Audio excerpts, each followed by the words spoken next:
पहा नवीन एपिसोड्स एकदम add free.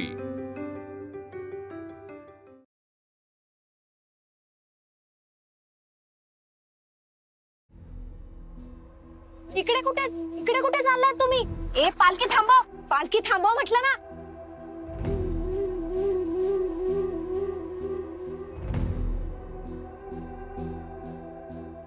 इकडे कुठे घेऊन आलायत मला?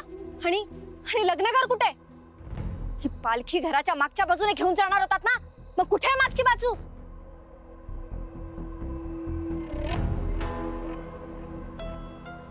हे बघा चुपचाप मला घरी घेऊन चला। मला माहित नाही मी कोण आहे, सोडणार नाही मी एकेकाला। दादा बाई त्याला डेंजर वाटतायत।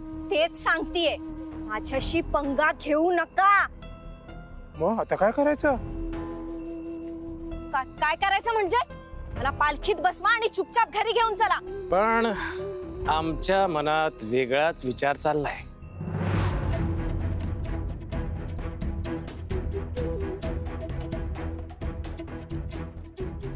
हे बघा, तुम्हाला माहित नाही माझे वडील कोण आहेत ते। सोडणार नाही तर ते तुम्हाला कोणाला? आम्हाला माहिती आहे तुमचे वडील कोण आहेत, पण या क्षणी आम्ही एकच करू शकतो। कुठे गेले सगळे? मला कुठे आणून सोडणार नाही मी एकेकाला। काय करू मी? अंबिका आत्या, हिनेच काहीतरी डाव खेळलाय। मी विचारतीये आर्या कुठे आहे?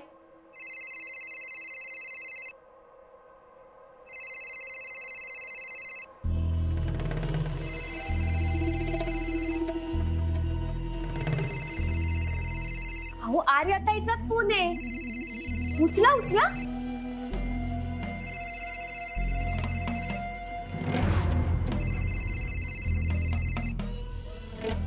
रेणुका ताई, तुमच्या प्रश्नाचं उत्तर आलंय, पण त्यासाठी फोन उचलायला लागल।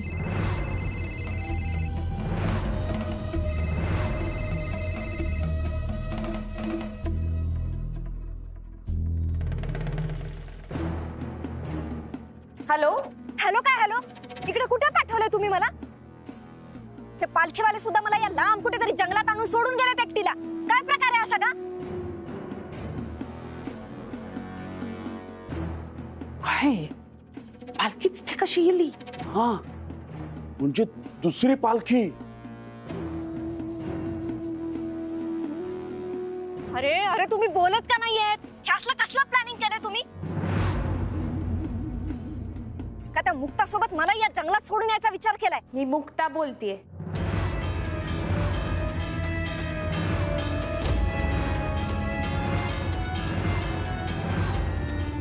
तू तिथे कशी पोहोचलीस? ते तुम्हाला सांगून पण समजणार नाही। दुसऱ्याच्या देवाऱ्यात स्वतःचा दिवा लावायचं तुमचं जे स्वप्न आहे ना, ते पूर्ण नाही होऊ शकलं याचं मला लई वाईट वाटत आहे।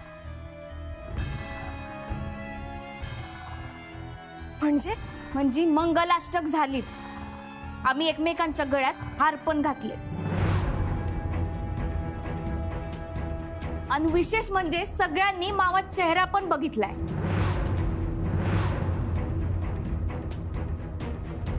आता ते माया गळ्यात मंगळसूत्र घालणार, भांगात कुंकू भरणार,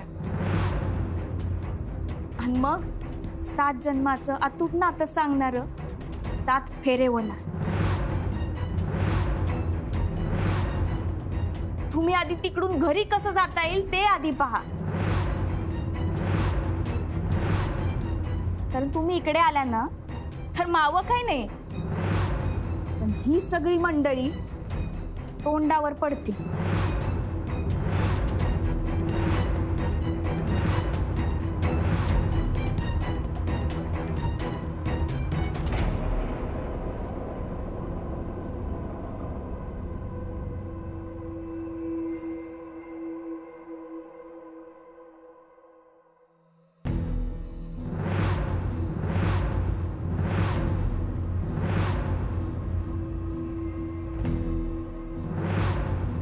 दादा, या घरातल्या स्त्रीवर मती नात्याने कोणी का असेना तुमच्या अंगावर कुणी हात टाकला तर तुम्ही काय कराल?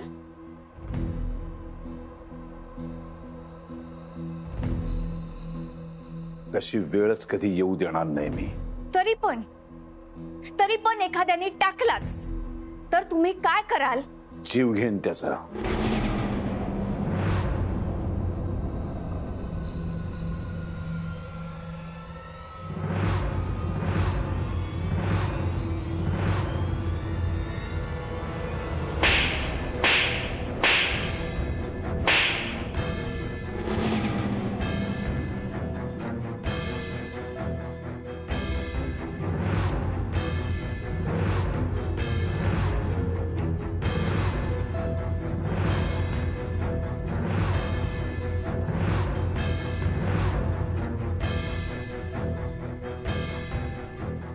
मुक्ता, तू माझ्या पोरावर हात उघडतेस? मी फक्त मारलं, जीव नाही घेतला.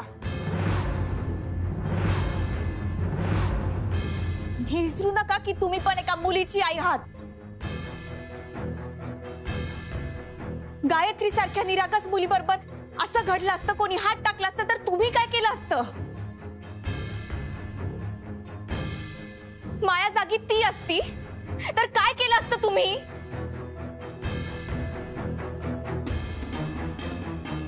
मी पण कोणाची तरी मुलगी आहे आणि मी एक भोगलंय म्हणून विचारतीये. दादा तर म्हणाले संपून टाका, त्या समोर एक झापड काहीच नाही.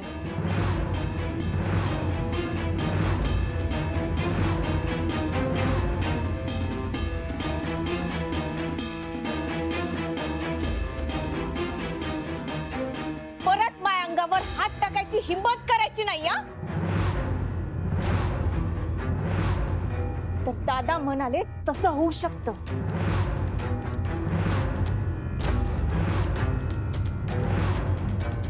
आणि विसरू नको, त्यांच्या मुलाच्या अंगात त्यांचंच रक्त वाहतंय.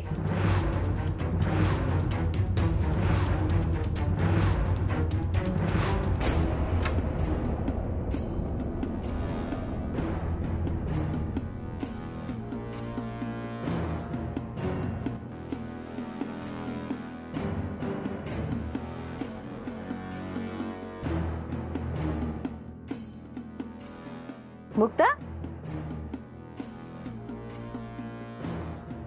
मुक्ता तू इथेस? अगं कुठे कुठे शोधते तुला मी. आणि तुम्ही सगळे इथे?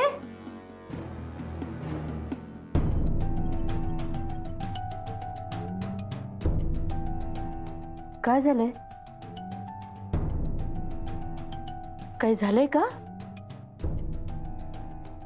अहो काही नाही मोठी आई, या सगळ्यांचे आभार मानत होते.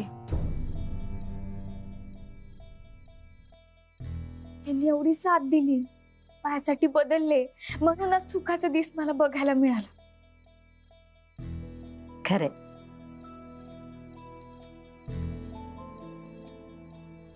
पण तू चल माझ्या बरोबर, निदान दूध तरी पिऊन घे. एकदा कार्यक्रम सुरू झाले ना की तुला काही खायला प्यायला वेळ मिळणार नाही. आले.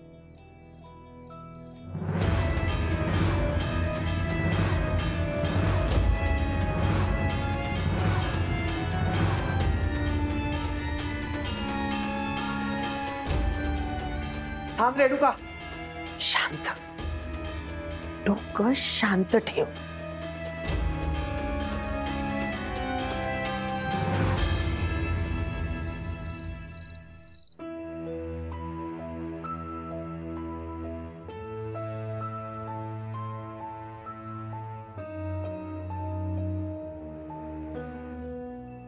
मुक्ता वहिनी, तुझ्या आई बाबांना बोलवलंय.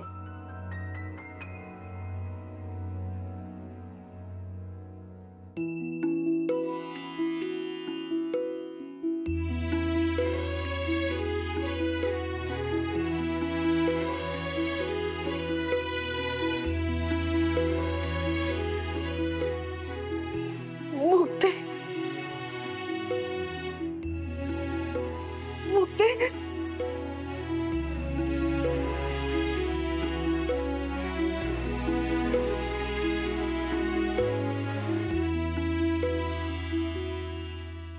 अण्णा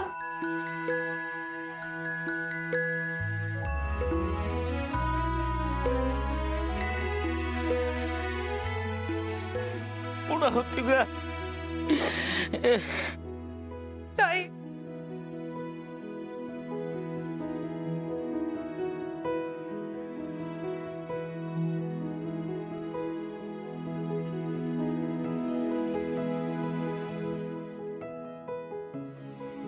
तुमचं चालू द्या, मी बाकी विधीची तयारी झाली का बघते.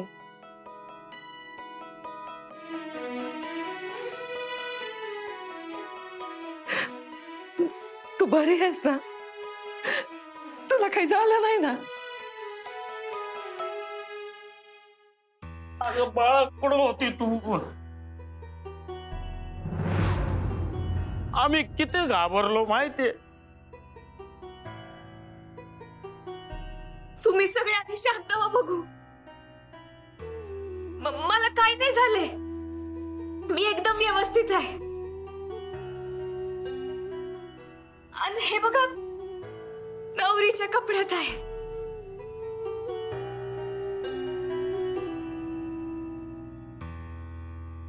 पण ते लोक तुला कुठं घेऊन गेले होते?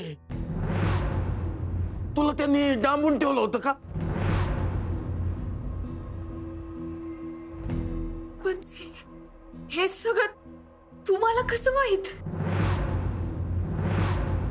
अगं त्यांनीच सांगितलं आम्हाला. आर्याला तुझ्या जागेवर कसं बसवणार आहे, पुढं काय काय करणार आहे, सगळं सांगायचं आम्हाला. स्वतःच्या तोंडाने सांगायचे? हलाकपणाची हद्दच पार केली त्या लोकांनी. हे तर काहीच नाही. विचार पण करू शकणार नाही त्यांनी आमच्या सोबत काय काय केलं. तुझ्या जीवाची भीती दाखवून आमच्याशी खेळत राहिले ग ते.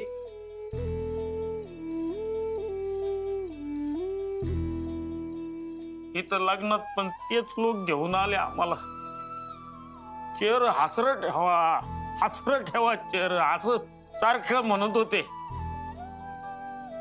एखाद्या मैतीत अंगावर नवी कापड घालून असा आनंदात मिरवितोय असं वाटत होत. काय बोलू नका, मला समजतंय, सगळं समजतंय मला.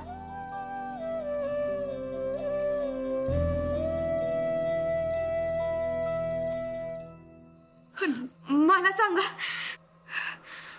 त्यांनी तुमच्यापैकी कोणाला मारलं नाही ना?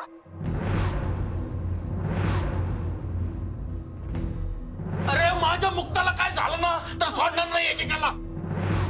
पोलिसात जाईन मी, कोर्टात घेतील.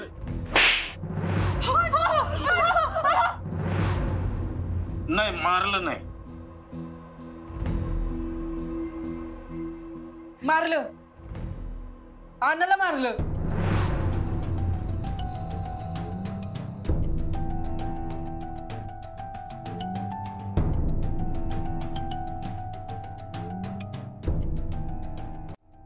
अण्णा गजे काय झालं सांगा मला, मी एकालाही सोडणार नाही. अण्णा अरे जाऊ द्या बाळा, जाऊ दे. हे बघ, लाचारांना शिव्या फाटक्यांचं काही नसतं. ती देवी आई आहे ना, ती बघून घेईल त्यांना. आमच्यासाठी फक्त तू सही सलामत आम्हाला भेटली ना, हेच लय आहे. मुक्ते, पण मला सांग, तू या नवरीच्या साडीत कशी? मी मगाशीच आले. त्या पालखीतून आर्याताई नाही, मीच आले होते.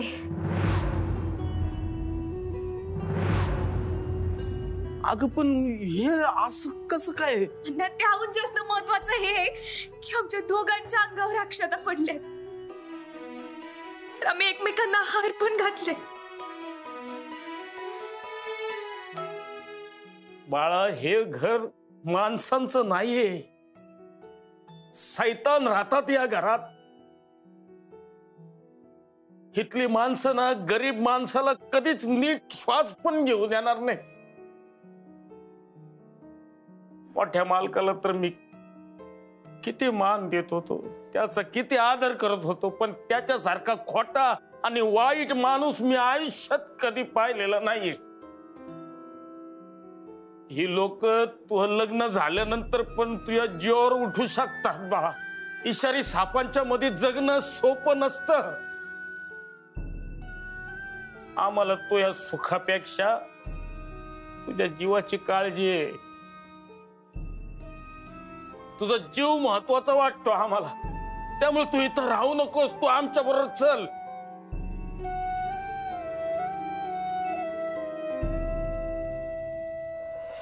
अण्णा मला सगळं कळत नाहीये का? त्या लोकांना हेच तर पाहिजे. मी अशी पाठ दाखवून निघून गेले तर आतापर्यंत घेतलेला त्रासाचा लढल्याचा काय फायदा? आजीचं मोठ्या आईंचं काय? फक्त त्यांचा नाही, त्यांच्या चेहऱ्यावरचा आनंद सुद्धा माया भरोश्यावर आहे आता. आणि छोट्या मालकांचं, त्यांचं प्रेम माया भांगात कुंकू भरल्यापासून त्यांनी किती त्रास सहन केलाय. हो, मायासाठी तरी लोक परकी आहेत, त्यांची तर सख्खी आहेत. त्यांच्याच लोकांनी त्यांना काय काय सहन करायला लावलंय. तरी मायासाठी त्यांनी सगळं सहन केलंच ना.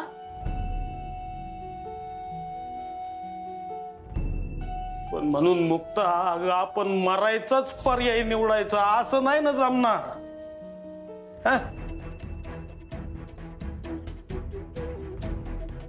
मरायचं नाही, जगायचा आणि जगवण्याचा. आगेत राखवायला तुमची पोरगी लाकूड नाही, लोखंड आहे. जितकं चटकं बसन ना तितकी जास्त लाल भडक होत राहील. ती कुंकवासारखी तर कधी काली मातेच्या जिभेसारखी.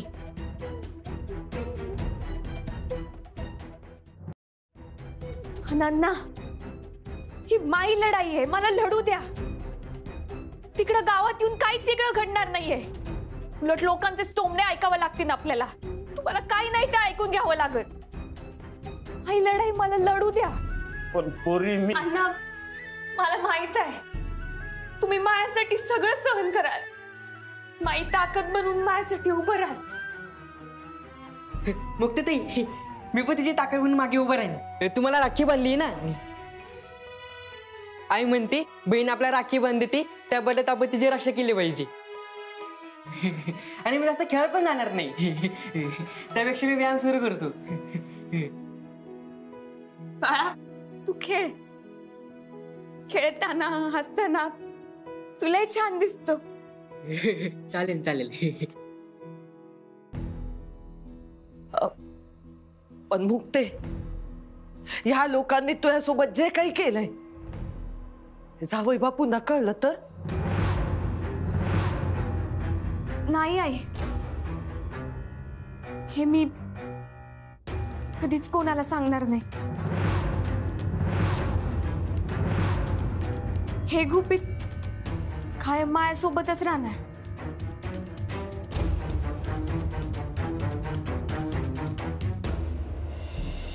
अगं काय बोलत आहे तू? आई, मी जर हे सांगितलं तर मोठा धमाका होणार. ना हे घर राहणार, ना इथली नाती, सगळं अस्ताव्यस्त होणार. अगं छोट्या मालकांना हे कळलं तर आयुष्यभरासाठी तोंड पण बघणार नाही त्यांचं. मला हे घर नाही तोडायचंय, तर आयुष्यभरासाठी माझ्या जन्माला गालबोट लागन ग. ही पोरगी आली आणि घर तोडून गेली असं म्हणण्यापेक्षा या पोरीनं अख्खं घर एकत्र बांधून ठेवलं, हे ऐकायला तुम्हाला जास्त आवडेल ना.